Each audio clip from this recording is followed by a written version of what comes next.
In these first days of 2018, nowhere is the urgency of peace, security, and freedom being more tested than in Iran. By the thousands, Iranian citizens are taking to the streets to protest the oppression of their own government. It takes great bravery for the Iranian people to use the power of their voice against their government, especially when their government has a long history of murdering its own people who dare to speak the truth. So we applaud the tremendous courage of the Iranian people. The government of Iran is actively attempting to stop social media and other forms of communication that allow their citizens' voices to be heard. So we want to help amplify the voices of the Iranian people. Here are some of the messages that they're chanting today. All these brigades have come out to the streets. They've come out against the leader.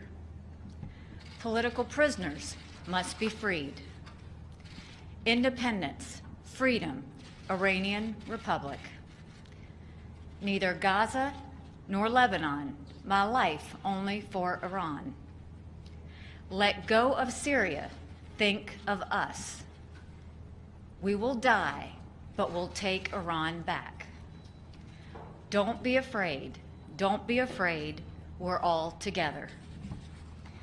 And in reference to the Supreme Leader, quote, feel some shame, let go of the country. Those are not my words. Those are not the words of the United States. Those are the words of the brave people of Iran. Now the Iranian dictatorship is trying to do what it always does, which is to say that the protests were designed by Iran's enemies. We all know that's complete nonsense. The demonstrations are completely spontaneous. They are virtually in every city in Iran.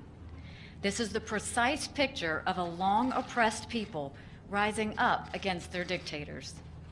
The international community has a role to play on this.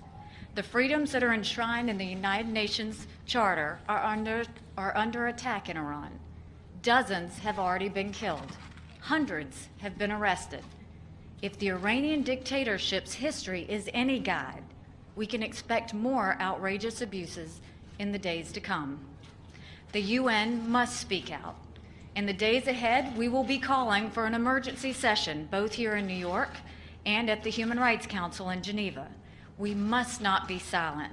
The people of Iran are crying out for freedom. All freedom-loving people must stand with their cause. The international community made the mistake of failing to do that in 2009. We must not make that mistake again.